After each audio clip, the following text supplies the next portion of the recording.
नमस्कार, मैं हूं आपके साथ इश्तियाक अहमद और आप देख रहे हैं न्यूज। स्वागत है आपका चुनावी चक्रवात 2022 में।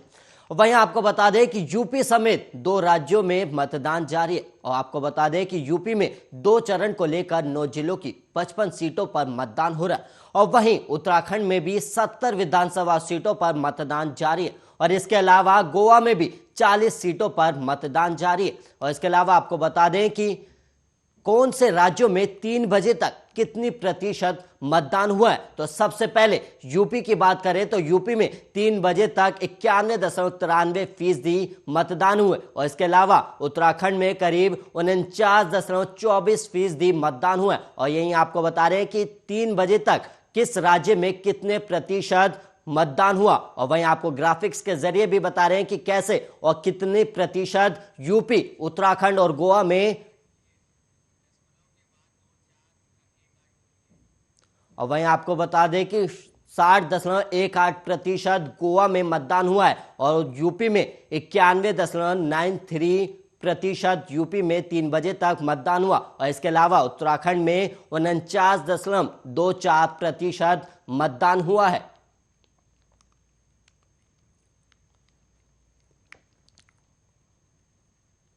वहीं यूपी में दूसरे चरण का मतदान अभी भी जारी है और यूपी के 9 जिलों की 55 सीटों पर मतदान हो रहा है और लोगों में चुनाव को लेकर काफी उत्साह देखने को मिल रहा है। और वहीं आपको बता दें कि दोपहर 3 बजे तक कुल औसतन मतदान 91.93% रहा और मतदान अभी भी जारी है और करीब शाम 6 बजे तक ये मतदान होगा। और इसके अलावा आपको बता दें कि यूपी के 9 जिलों में कौन से जिले में कितनी प्रतिशत मतदान हुआ है और वहीं सहारनपुर में 56.70% मतदान हुआ और रामपुर में 52.74%, अमरोहा में 60.6%, बदायूं में 47% करीब मतदान हुआ और शाहजहांपुर में 46.86% मतदान हुआ। और इसके अलावा आपको बता दें कुल औसतन 91.93% मतदान हुआ और वहीं बिजनौर जिले की बात की जाए तो 91.79% मतदान हुआ। मुरादाबाद में 3 बजे तक करीब 93% तक मतदान हुआ और रामपुर में 92.74% मतदान हुआ है। और इसके अलावा बरेली की बात की जाए तो बरेली में 50.18% मतदान हुआ और इसके अलावा शाहजहांपुर में 46.86% 3 बजे तक मतदान हुआ है। और संभल की बात की जाए तो 49.11% 3 बजे तक मतदान हुए। और वहीं राहुल गांधी भारत को गुजरात से बंगाल तक बताने वाले अपने एक ट्वीट को लेकर विवादों में घिर गए हैं और असम बीजेपी की ओर से कांग्रेस महासचिव राहुल गांधी के खिलाफ राजद्रोह का मुकदमा दर्ज कराने की बात कही जा रही। और वहीं आपको बता दें कि राहुल गांधी के उस ट्वीट के लिए 14 फरवरी को असम में बीजेपी की ओर से कम 1000 राजद्रोह के मामले दर्ज कराए जाएंगे। और कांग्रेस के पूर्व अध्यक्ष राहुल गांधी ने ट्वीट के माध्यम से केंद्र सरकार और बीजेपी को निशाने पर लेते हुए घेरने की कोशिश की थी। और इससे पहले रविवार को असम के मुख्यमंत्री और बीजेपी नेता हेमंत बिस्वा शर्मा ने राहुल गांधी पर जमकर हमला बोला था। हेमंत बिस्वा शर्मा ने विवादित बयान देते हुए कहा था कि राहुल गांधी की भाषा बिल्कुल वैसी है जैसी 1947 से पहले के जिन्ना की भाषा थी। और असम के मुख्यमंत्री यही नहीं रुके, उन्होंने आगे कहा कि राहुल गांधी के भीतर जिन्ना का भूत समा गया। और सीएम हेमंत बिस्वा शर्मा ने कटाक्ष करते हुए कहा था कि कांग्रेस नेता राहुल गांधी को भारत केवल गुजरात से लेकर पश्चिम बंगाल तक ही लगता है और वो इस बात पर गौर कर रहे हैं कि राहुल पिछले 10 दिनों में क्या क्या कर रहे हैं।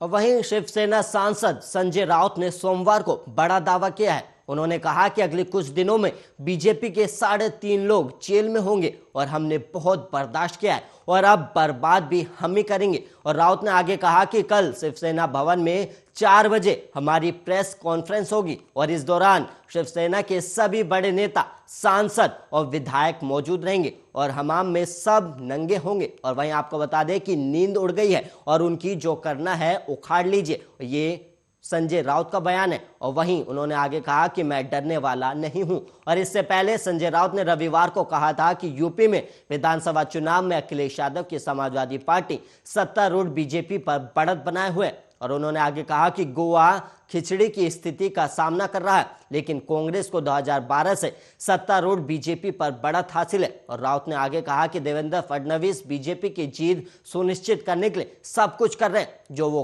कर सकते हैं, लेकिन वो जानते हैं कि गोवा में मौजूदा सत्ता भ्रष्ट और माफिया के पास है।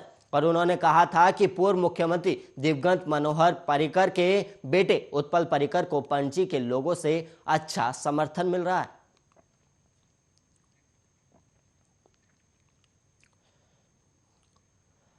और वहीं उत्तराखंड विधानसभा चुनाव को लेकर सभी 70 सीटों पर आज मतदान हो रहा है। और वहीं प्रशासन की ओर से मतदान के लिए सभी तैयारियां भी की गई थी। और वहीं आपको बता दें कि उत्तराखंड में मतदान सुबह 8 बजे से शुरू होकर शाम 6 बजे तक चलेगा। और मतदान के लिए करीब 11,697 केंद्र बनाए गए और इस दौरान कोविड नियमों का विशेष ध्यान रखा गया। और वहीं उत्तराखंड में 70 विधानसभा सीटों पर आज मतदान हो रहा है और ये मतदान सुबह 8 बजे से करीब शाम 6 बजे तक वोटिंग की जाएगी। और इस दौरान राज्य के 82 लाख से ज्यादा मतदाता अपने मत का उपयोग कर रहे हैं। और राज्य में सभी 70 विधानसभा सीटों पर करीब 632 उम्मीदवार मैदान में हैं और इसमें से 155 उम्मीदवार निर्दलीय चुनावी मैदान में हैं। और वहीं आयोग ने मतदान के लिए सुरक्षा के पुख्ते इंतजाम किए थे और इसके साथ ही मतदान के दौरान कोरोना गाइडलाइन का सख्ती से पालन कराने का भी फैसला किया गया था। और महिला मतदाताओं की सुविधा के लिए राज्य में करीब 100 से अधिक महिला मतदान केंद्र भी बनाए गए हैं।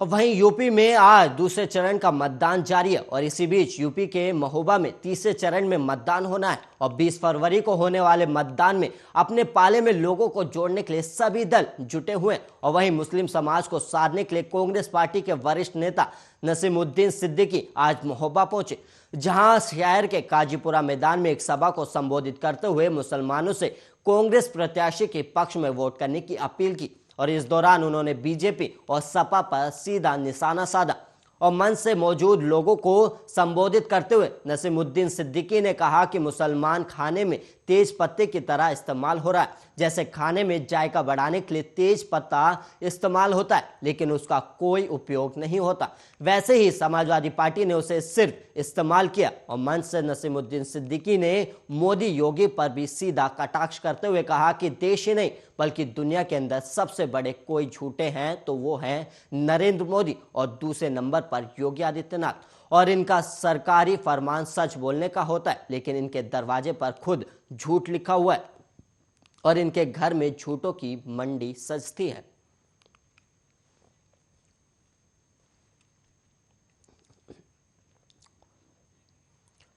गोवा में विधानसभा की सभी 40 सीटों के लिए मतदान जारी है और मतदान के बाद 301 उम्मीदवारों की किस्मत इलेक्ट्रॉनिक वोटिंग मशीन यानी कि ईवीएम में कैद हो जाएगी। और वहीं आपको बता दें कि मतगणना 10 मार्च को होगी। और प्रदेश के मुख्य निर्वाचन अधिकारी कुणाल ने कहा कि गोवा में सोमवार को 11 लाख से अधिक मतदाता 301 उम्मीदवारों की किस्मत का फैसला ईवीएम में कैद करेंगे। और उन्होंने आगे कहा कि राज्य में प्रति बूथ मतदाताओं की संख्या करीब 672 है, जो देश में सबसे कम है। और वहीं वास्को विधानसभा क्षेत्र में सबसे अधिक 35,139 मतदाता हैं, जबकि मोरमू गांव सीट पर सबसे कम 19,998 मतदाता हैं। और इस बार 68 निर्दलीय उम्मीदवार मैदान में हैं। और उन्होंने आगे कहा कि निर्वाचन आयोग के दिशा निर्देश के तहत मतदान केंद्र में सभी आवश्यक तैयारियां की गई हैं। और गोवा के मुख्यमंत्री प्रमोद सावंत ने अपना वोट भी डाला था। और वहीं आपको बता दें कि सावंत ने वोट डालने के दौरान कहा कि हमें किसी सहयोग की जरूरत नहीं है। और सावंत ने आगे कहा कि कांग्रेस नेता माइकल लोबो और उत्पल पर्रिकर दोनों ही चुनाव नहीं जीतेंगे और निश्चित रूप से बीजेपी की सरकार बन रही है और सरकार बनाने के लिए हमें किसी के साथ बात करने की जरूरत नहीं पड़ेगी और हमें पूरी बहुमत की सरकार मिलेगी।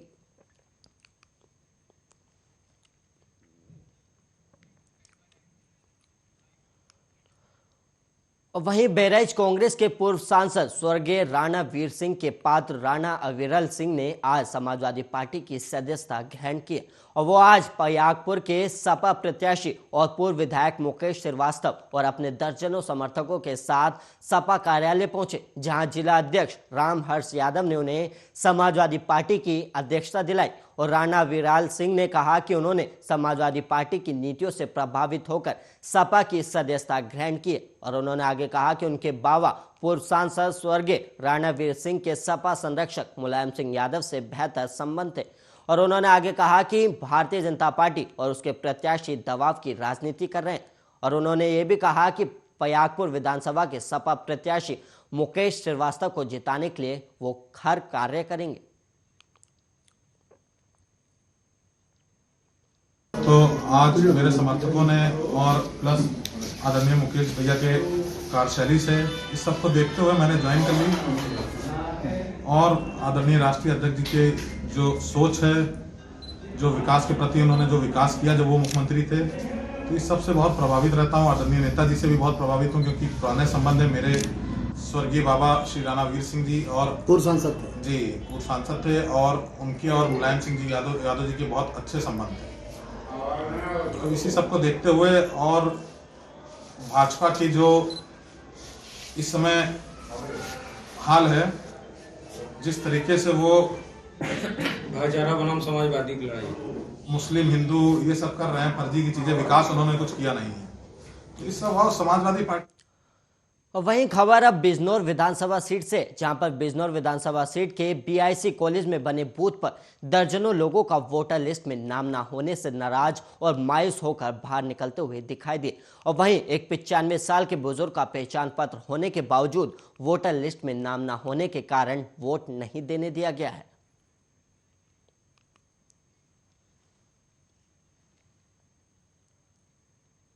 क्या नाम है आपका? फुरकान फुरकान जी, क्या हुआ आज आप वोट डालने आए थे? वोट डाला? डिलीट कर रखा है हमारा ये। क्यों, क्या वजह रही? वो हमें क्या मालूम क्या वजह है। आपने वोट इसके डालने चाह रहे हैं मगर डिलीट कर रखा है। कहीं बहुत हैं इसमें, मैंने पूरी लिस्ट अभी देखी, उसमें डिलीट जो कर रखा है वो कहाँ पर डिलीट है आपका, ये बताइए। ये देखो ये एरिया डिलीट, लिस्ट में नाम है, मतलब उसमें लिस्ट में नाम है, डिलीट है, फोटो वोटो सब लगा हुआ है। शिकायत करी आपने इसकी किसी से? बात करी, करने दिखा लिया कहीं जनों को। क्या बताया? सब डिलीट ही बता रहा है, डिलीट ही बता रहा है, लोग बोले डिलीट।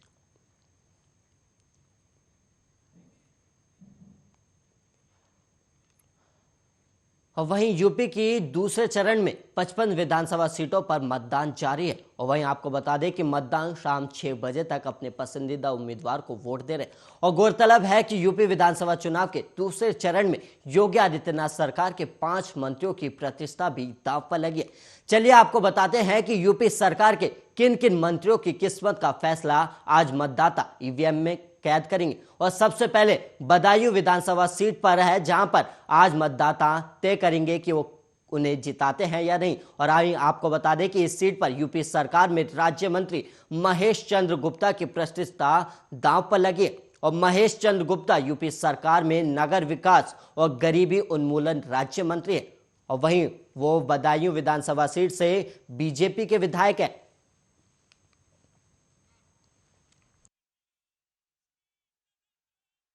आपको बता दें कि महेश चंद्र 2007 में पहली बार विधायक चुने गए थे और वो करीब 2 दशक से राजनीति में सक्रिय हैं।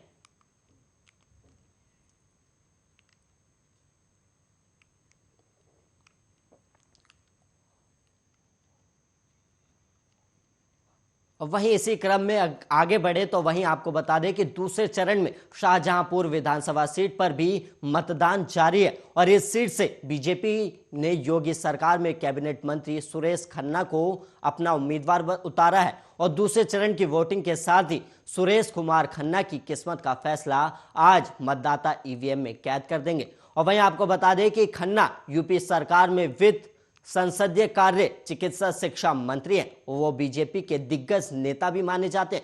और वहीं आपको बता दें कि वो 8 बार के विधायक रह चुके हैं। और सुरेश कुमार खन्ना 1989 से शाहजहांपुर विधानसभा से लगातार विधायक रहे और इसी के साथ आपको बता दें कि वो करीब 4 दशक से राजनीति में सक्रिय हैं। और खन्ना खत्री समाज से आते हैं और वो कल्याण सिंह और राजनाथ सिंह सरकार में भी मंत्री रह चुके हैं।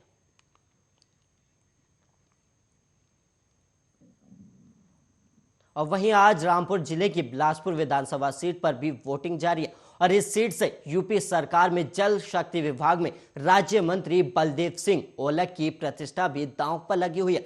और वहीं आपको बता दें कि बलदेव सिंह रामपुर जिले की बिलासपुर सीट से विधायक भी हैं और वो सिख धर्म से आते हैं। बलदेव सिंह 2017 में पहली बार विधायक चुने गए थे और वो करीब 2 दशक से राजनीति में सक्रिय हैं।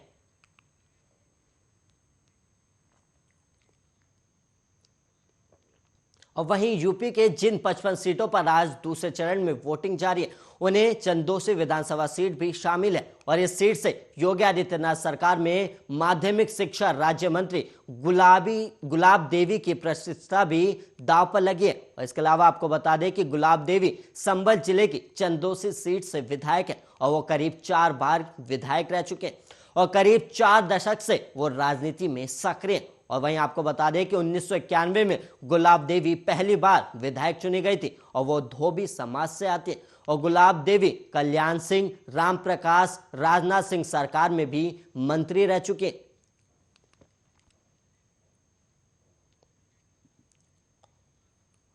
और वहीं यूपी की बहेड़ी विधानसभा सीट पर भी आज मतदान जारी है और इस सीट से यूपी सरकार में राजस्व राज्य मंत्री छत्रपाल सिंह गंगवार की किस्मत भी दांव पर लगी है और छत्रपाल सिंह 2 बार के विधायक हैं और कुर्मी समाज से आते हैं और वो 2007 में पहली बार विधायक चुने गए थे और छत्रपाल सिंह करीब 2 दशक से राजनीति में सक्रिय हैं। और इसके अलावा आपको बता दें कि उत्तर प्रदेश में दूसरे चरण में राज्य के 9 जिलों में आज वोटर अपने मताधिकार का इस्तेमाल कर रहे हैं और इन जिलों में सहारनपुर, बिजनौर, मुरादाबाद, संभल, रामपुर, अमरोहा, बदायूं और बरेली और शाहजहांपुर शामिल है।